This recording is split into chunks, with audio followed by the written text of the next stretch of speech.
and singing hymns. You display an enormous amount of calm in the face of all this. Where did you muster that from? Well, I knew my kids were watching, and they needed to see me have courage. They did. Her name is Sabrina Broadbent.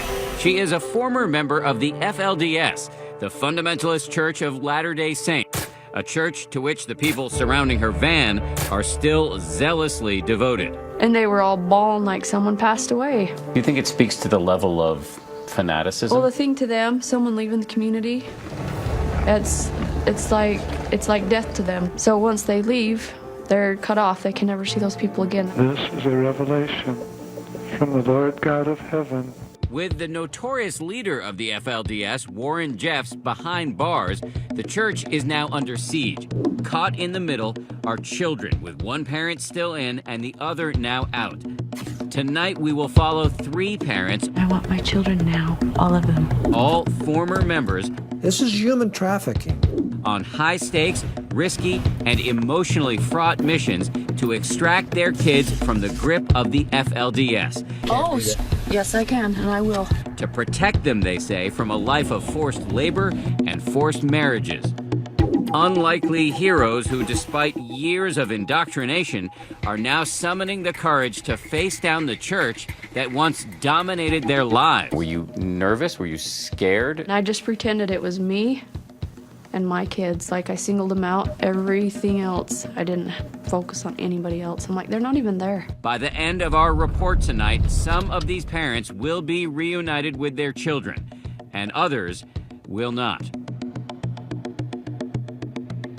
Good evening, I'm Elizabeth Vargas. David is away tonight. A house divided.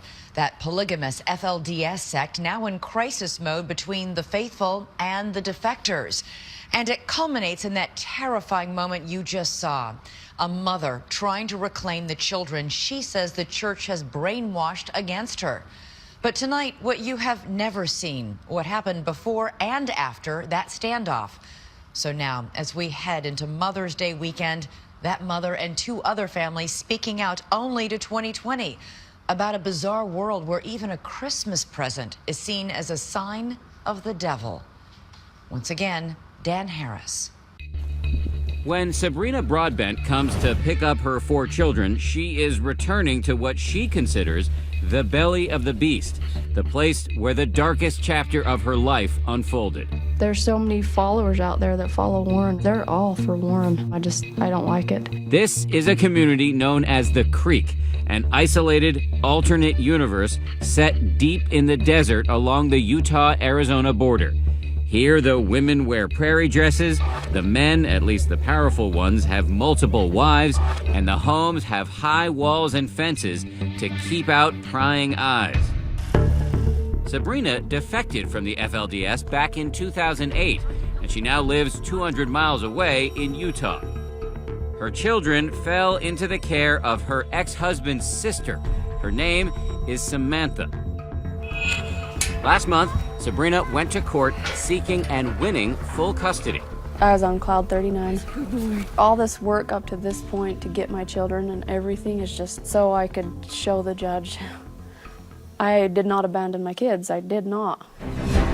Later that same day, she, along with her brother and her new husband, drive to Samantha's house in the Creek to pick the children up. Did you have any idea that you were driving into a buzzsaw? No, I did not expect any of that. But the ordeal is just beginning. When they arrive, the kids aren't there, so they wait. And just waiting provokes a reaction in the neighborhood. Stay in the van. We'll get it on head. Ow, I want to get out. Suddenly, more than a dozen vehicles encircle them.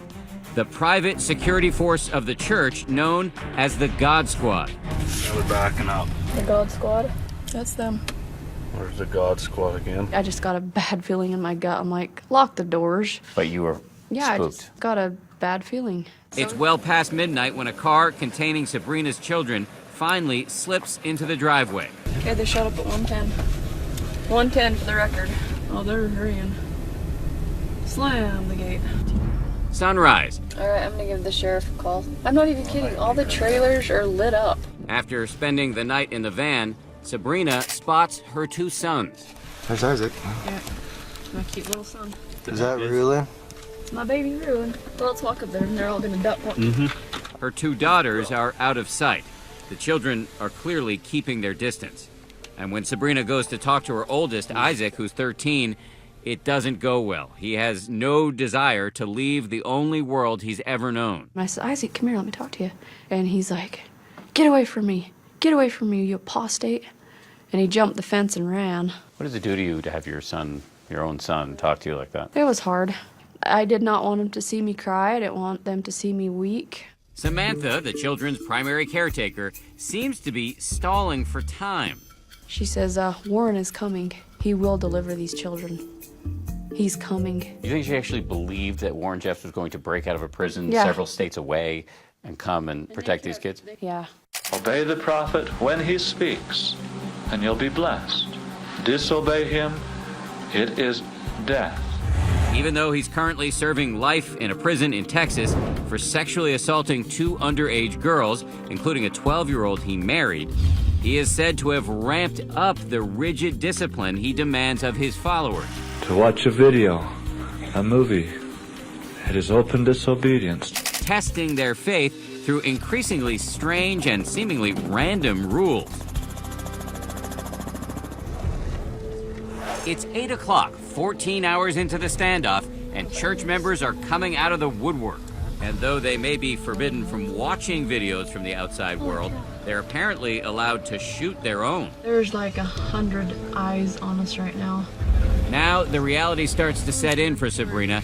That custody order notwithstanding, getting her children back will not be easy. They won't send them out. They won't let me get them. I'll bet you there's at least 15 video cameras, and I just about got spit on. They just try to intimidate you.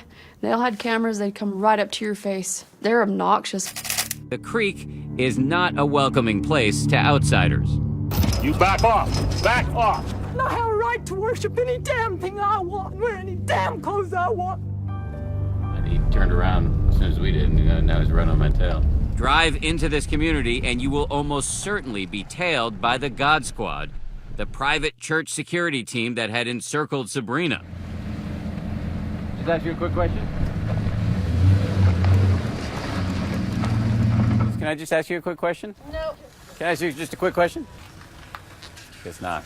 On the rare occasion when you can actually get a church member to speak to you, what you will hear is unvarnished adoration for the imprisoned pedophile prophet. And is that the view of what's happening with the prophet, that it's persecution? In my opinion, yes. Do people feel like he'll come back? I do. That is exactly how Sabrina Broadbent does not want her children to end up. But in order to get them back, she's going to have to drink from a fire hose of classic FLDS intimidation tactics. Son, if you want to videotape me, just go back a little bit for me, okay? Step back a little bit. This is how they treat people. Yep. This is how they treat people, and I think it's okay. While Sabrina may seem like a hard-charging FLDS antagonist, her story goes much deeper.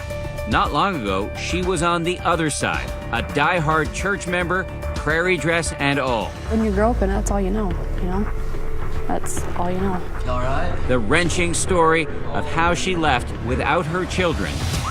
When we come back.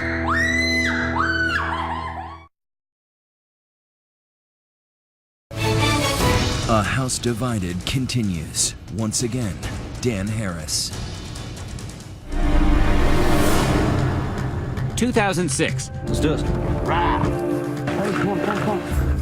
Joe Broadbent, an FLDS runaway, launches a series of commando-style missions to extract his entire family from the church by any means necessary. I could see him sad, depressed, hurt, scared, and I'm like, why not try and get him out? As seen in a documentary called Sons of Perdition, his most adamant opponent is his oldest sister, Sabrina.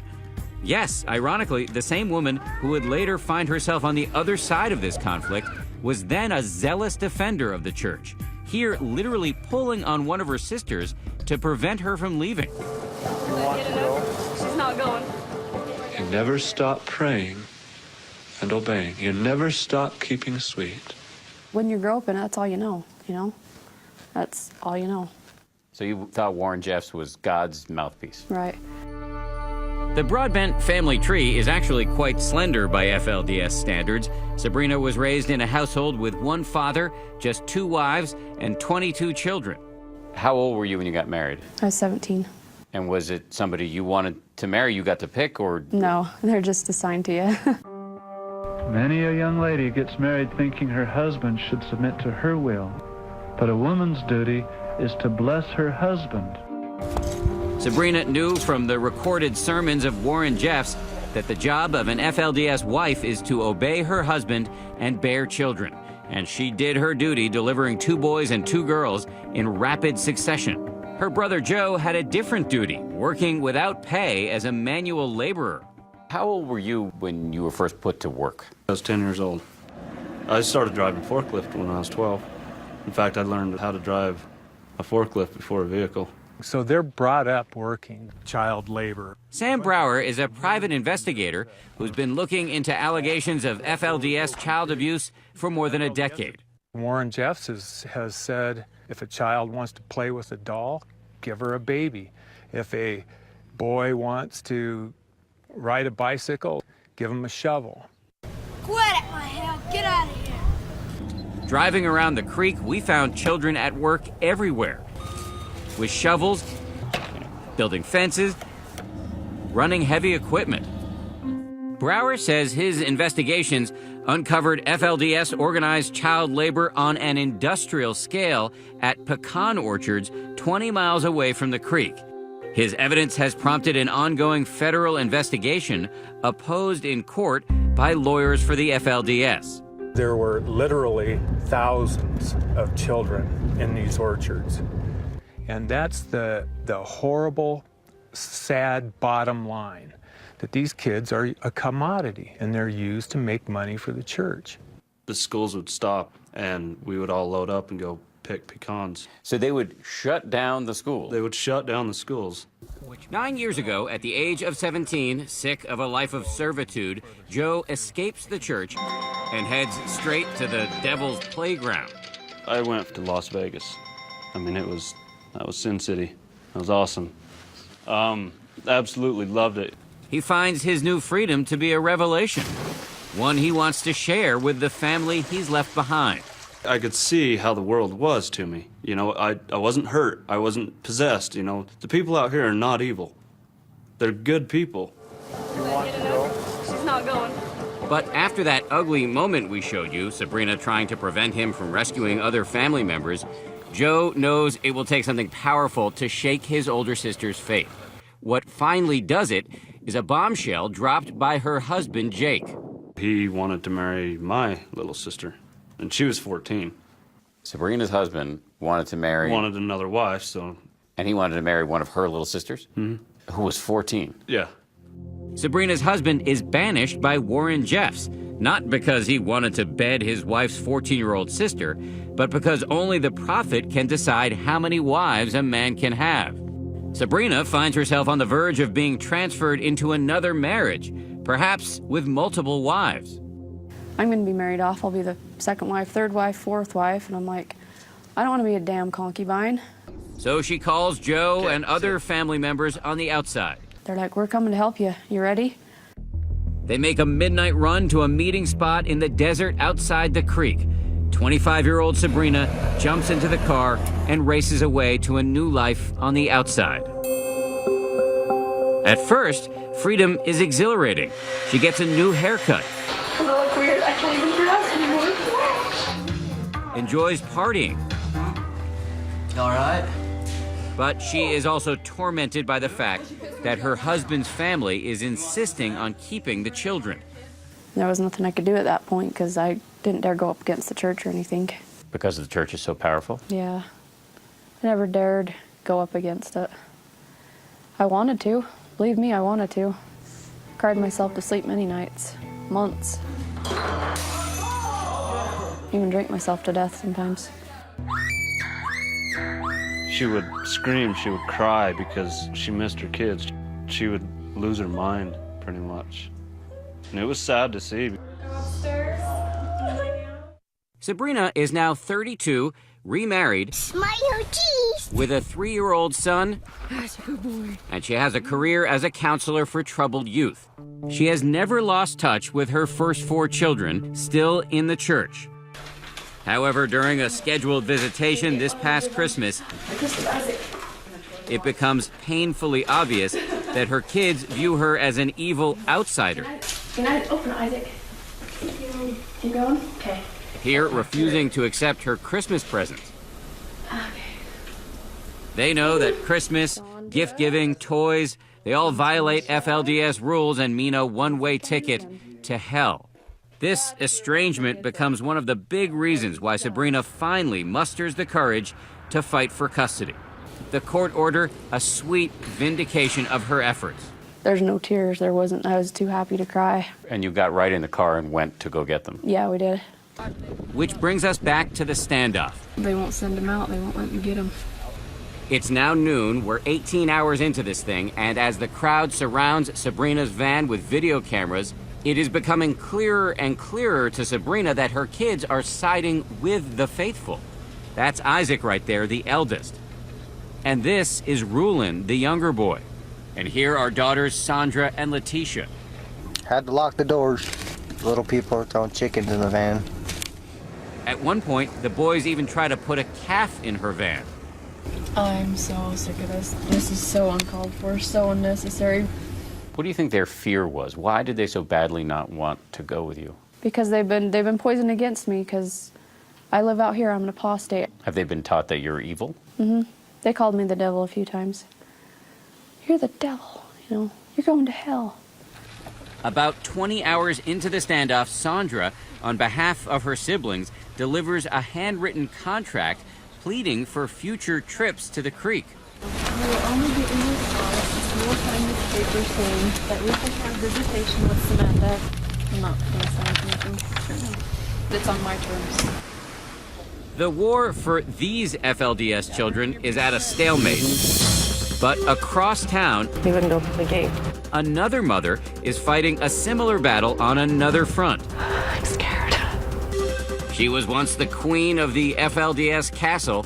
Now she's come back in order to take back her children. I don't want my girls to be raped. I don't want any of my boys to have to sit on the side of their bed and watch their wife get raped. I don't want that. When we come back, her allegations of a new sadistic sex ritual. Plus, is the local government in the pocket of the church? Are you answerable to the public? We go uninvited to the city council for answers. Really, nobody wants to respond to that? Stay with us.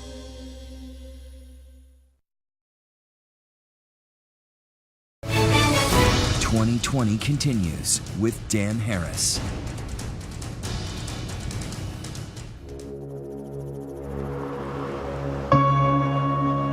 What is really going on behind these walls, where the leadership of the FLDS resides? It's just not the same anymore. Charlene Jeffs used to be the queen of this castle, and now she's returning to her old home, wielding information that she says could rock this fortress to its foundations. My youngest daughter right now is 14. That's the age that they like to do things to them. This was just high weeds when I was here. Charlene is perhaps the most provocative new combatant in the civil war over FLDS children. She is trying to get her kids back from none other than Lyle Jeffs, Warren Jeffs' brother and reputed top lieutenant, who now resides in this sprawling walled compound. He was always afraid I was gonna rock his boat, willing me to capsize it. Charlene was the most senior of Lyle's 9 wives, running a polygamous family with 34 children until she was banished into exile 2 years ago. I was told I had complained. I didn't know what I had complained about, but I was told that I had complained. Lyle has no idea that his wife is now on the warpath, trying to get her 2 youngest children back. I would say to him, Lyle, you have hurt me more deeply than anyone ever has or ever will. And I will never go back to you, and I want my children now, all of them. Oh, no trespassing. So legally I can be on here, right? He'll find out soon enough, though, because today Charlene is outside posting legal notices demanding a hearing in which she can argue for custody of her 2 youngest children. And the documents contain explosive allegations detailing her fears for her youngest daughter, Susie. Susie, come out and talk to me, Kay. Open the door so I can see you. And I hope that Susie doesn't get involved in the rituals that's going on. The order accuses the church of a profoundly perverse so-called seed-bearer ritual, in which Warren Jeffs has allegedly decreed that a select group of his 15 most faithful men be assigned to impregnate the women of the FLDS, with their husbands required to observe the act. I don't want my girls to commit adultery, and I don't want them to be raped. I want all of them out of there. If true, how could this kind of abuse be allowed to take place here in the Creek? Because, Charlene argues, the local police are in the pocket of the church. This is a claim that many people here in the Creek have made to us, so we go looking for some answers. We can get anybody to talk to us. Curiously, when I show up at the Jeffs compound just days after Charlene's visit, within minutes, the cops mysteriously materialize. Just trying to see if we can talk to Lyle Jeffs. Do you work for him? Of course not. The allegation is that the government here basically reports to the church. Not true? Okay.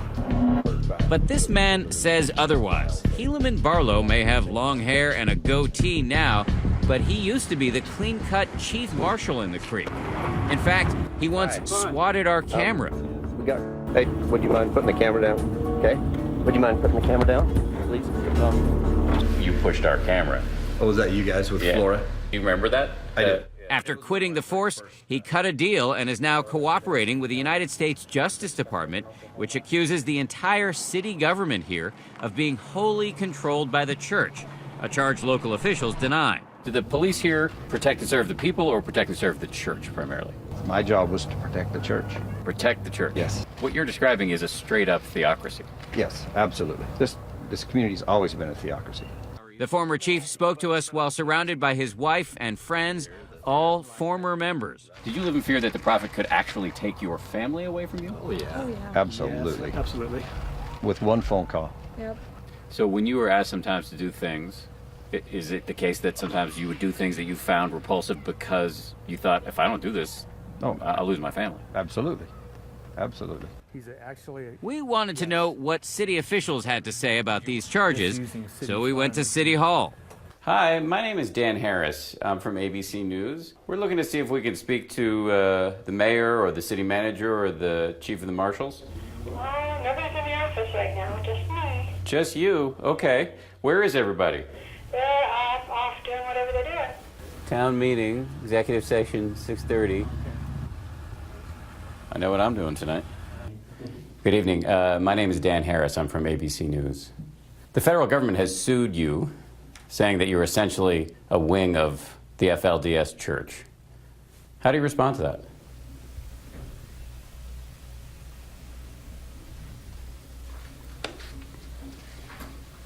Do you have our attorney's phone number? They're saying that you, as an elected body here in the United States of America, are effectively the wing of a church, one whose prophet is in prison for 2 counts of sexual assault of a child. You wouldn't want to respond to that? Our response would be that needs to be from our attorney.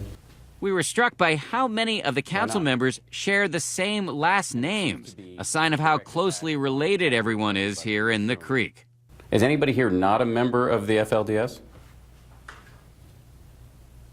So you're all members of FLDS, right? Seriously, nobody will answer the question? 30 minutes is out. Thank you. City's lawyer tells us the council is not controlled by the church. However, Charlene Jeffs, a believer turned apostate, fully expects discrimination when she arrives at the local marshal's office to ask for help. Would like to have permission to check on my children. She has the right to conduct what's called a welfare check with her 2 youngest kids, but she doubts the local cops will assist the lowly wife taking on the bishop. Okay. happy to help you out. Oh, there we go. To her surprise, the marshals allow her and her lawyer inside and produce her 17-year-old son, Amin, and 13-year-old daughter, Susie. Susie tried to fight on a hug, and I know it's just because of the teachings, and Amin just did a handshake. But Amin smiled, and I felt like it was a more sincere smile. I know that they love me. They were just confused. For the moment, she's reassured that her kids are okay. But then, late that night, under cover of darkness, our cameras capture 3 large trailers easing out of the Prophet's compound. Destination unknown. No license plate. Could her kids be in those trailers? Could Charlene have just lost her last chance to get her kids back? I'm scared. I'm scared of what Lyle will do. I know that he will put the children in hiding so that I will never have any kind of contact with them again. When we come back, I'm gonna guess there's, 25 vehicles right here. Sabrina Broadbent facing drastic measures to end a standoff now in its 20th hour. They're trying to figure this out with the judge. I'm gonna give them permission to get my children and put them in the van. Will she finally get her kids back or leave empty-handed and broken-hearted? When A House Divided returns.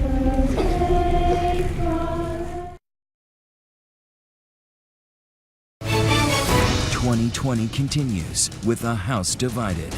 Once again, Dan Harris.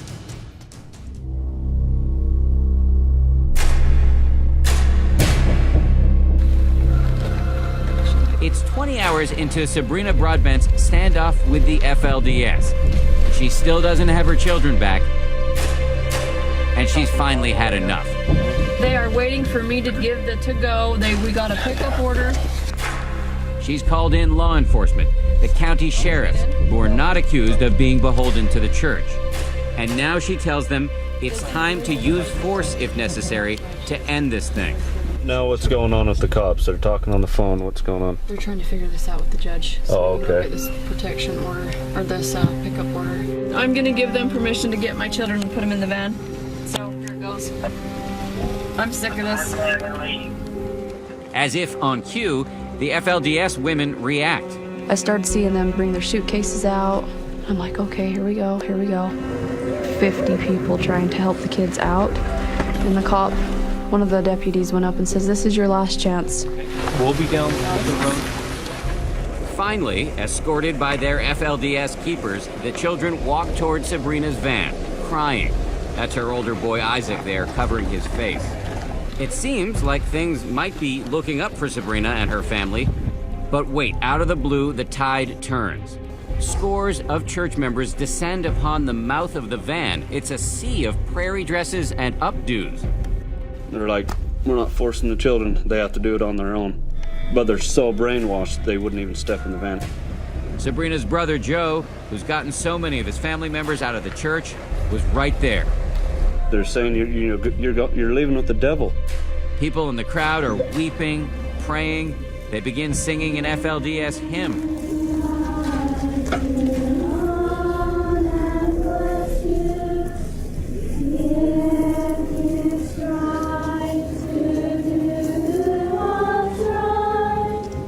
These people have no questions about their prophet, even though he's in prison for sexually abusing. That's a big test for him. He's like, the only way that I'm not out is because you're not faithful enough.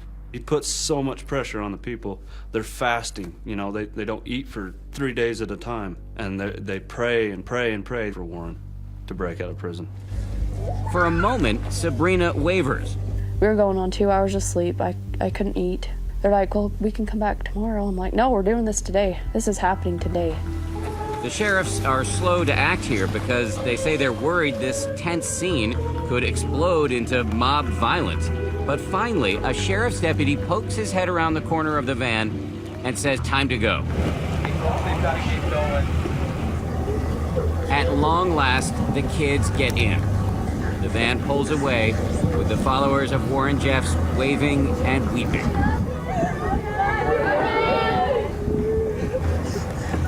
The arduous extraction of Sabrina's children is an inspiration to other ex-FLDS members like Ron Robach. Ron was banished from the church in 2002, and all of his 7 wives and 50 children were reassigned to another man, including his then 4-year-old daughter, Sherilyn, pictured here with Warren Jeffs. Then, one day recently, a strange call from the FBI puts him in the middle of his own harrowing custody dispute. A tipster had directed the agents to this trailer where Sherilyn was being housed in shocking conditions. She didn't have running water to the trailer. They brought her food once a week in a box this big. And then she had one other number that she had to call every 15 minutes. The brainwashing was so constant. And this was punishment from the family with whom she was living at the time? Exactly. The FBI has taken Sherilyn into custody. Just know that they're thinking about you. Now Ron and his new wife, Jerry, decide to bring his daughter into their home. She was a little distant, but it was a very short period of time before she had both arms through my arms. On the advice of a lawyer, the Robachs and Sherilyn leave the creek and go into hiding. A secret 7-day road trip to California to buy some time for a judge to grant the Robachs legal custody. We got down to Santa Monica, and we got a room, and we walked over to Bubba Gump's. You can see in the picture, she was smiling. She was lit having up. fun. She had been taught since birth that the outside world was evil. Oh, yeah. Here you were demonstrating. It wasn't. It was fun. For the Robachs, these first baby steps toward a new family life for Sherilyn seem to be going well. And for Charlene Jeffs, a surprise phone call of her own. My husband called me and said, hey, let's settle this out of court. Her husband, Lyle Jeffs, agrees to a secret meeting and reluctantly gives up custody. We're here to file custody papers so that I can get my 2 underage children. The judge orders the handoff that day. Charlene invites us to document the transfer from a distance with a sheriff, a marshal, and church security right there to make sure it all goes smoothly. The kids refuse to get out of the white car they're in, but they do agree to follow their mom to their new home outside of the creek. It was a hope. It was a risk in losing them altogether. I had to just rely on faith and prayers. So here we are, Charlene Jeffs, FLDS royalty, breaking free. Sabrina Broadbent through sheer determination, and Ron Robach, all now reunited with their children. But will it last? The truck door opened up and they grabbed her and pulled her in and she was gone. I'm scared. It was a nightmare when we got home.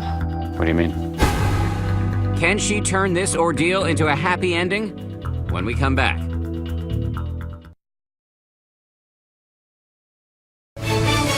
We return to 2020 and Dan Harris.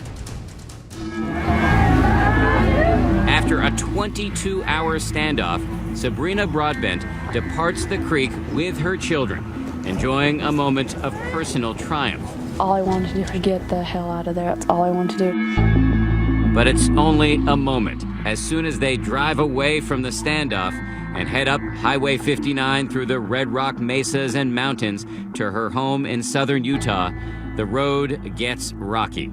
How were the kids when they got in the van? They were all crying, and my youngest was pulling my hair and throwing things at my head and stuff. But I went back there and just nuzzled up to them and looked at them like they were my friends. Like, here I am. How did they react to that? After about a half an hour, they all fell asleep. But it was a nightmare when we got home. What do you mean? My oldest took a magic marker to my 60-inch screen TV that we just got and cut all the cords to the TV, to the dish. These kids were raised in a world where they were told that the outside is evil. And here you come pulling them into the outside. Right. At what point they packed up their stuff? They did. And they sat on my front lawn with all their blankets. And their suitcases? With their suitcases and cried. It was dang hard to me to see that. Ha! Got it, Joe! I got it. Undaunted, Sabrina is determined to reconnect. Okay, Hillary. Up. And catch up on lost time with her kids far away from the FLDS. Pull! So she is filling their days with the kind of fun the prophet Warren Jeffs would never allow. Skeet shooting, hiking, fishing, and four-wheeling. Rue, did you drive this? I'm gonna. You're gonna? Oh, good. They've come alive the last couple of days. We've been going out and doing activities with them and involving them and stuff, and they love it. Aided and abetted by the purchase of a new puppy, and of course by lots of maternal patience and love, Sabrina's children seem to be coming around. I only have to do the automatic ones. So here we are a couple weeks later. Mm-hmm. How are they doing now? They're doing great. Last night was the first time they watched TV. Ever? First time in their life. I don't know if that's a good thing or a bad thing. Well, it's good stuff. It's like the old Disney movies like Herbie and Apple Dumpling Gang. It's like they're catching up on childhood. To ease the transition, Sabrina is letting the girls wear their prairie dresses until they decide to change on their own. And I'm not going to force them to do anything like their hair, the way they comb their hair, their dresses. You know what? Everything is happening so fast. On another highway, crossing a different desert, Ron and Jerry Robach head home to the creek after 5 seemingly happy days in California with Ron's daughter. But Ron and Jerry noticed something odd in Sherilyn's behavior. She was writing in shorthand. Indecipherable scribbles in a kind of cryptic journal. And as they approached the Nevada border town of Mesquite, she said, "Oh, we're not stopping in Mesquite?" Why was she so concerned about not stopping in Mesquite? So, at Sherilyn's insistence, they pull off the freeway and drive into this parking lot. Sherilyn's sitting in the vehicle. She didn't want to get out. So I walked around to her side of the car, and at that very minute, the truck pulls up, she jumps out, they grab her, she's in the truck, and they're gone. I mean, it happened like clockwork. The Robachs say they have no doubt that Sherilyn somehow tipped off the FLDS and helped set up this brazen snatchback. So where is your daughter now? I have no idea. My personal beliefs is she's right over here in Lyle's complex.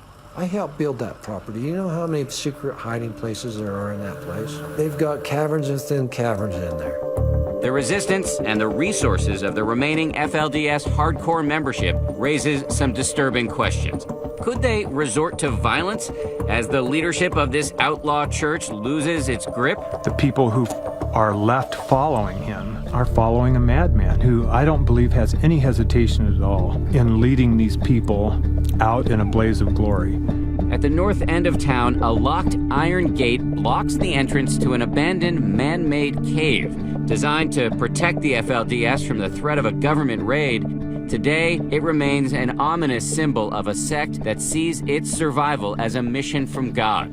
And that's what worries me, is that there may be another Jonestown or another Waco. Ron Robach, who says he lost a golden opportunity to rescue his daughter from a grim future, still takes an optimistic view of the changes he sees taking place here. An influx of non-FLDS members, the reopening of the local public school, even a fast food restaurant. So where is this situation heading? As far as I am concerned, given 10 years, it's going to normal.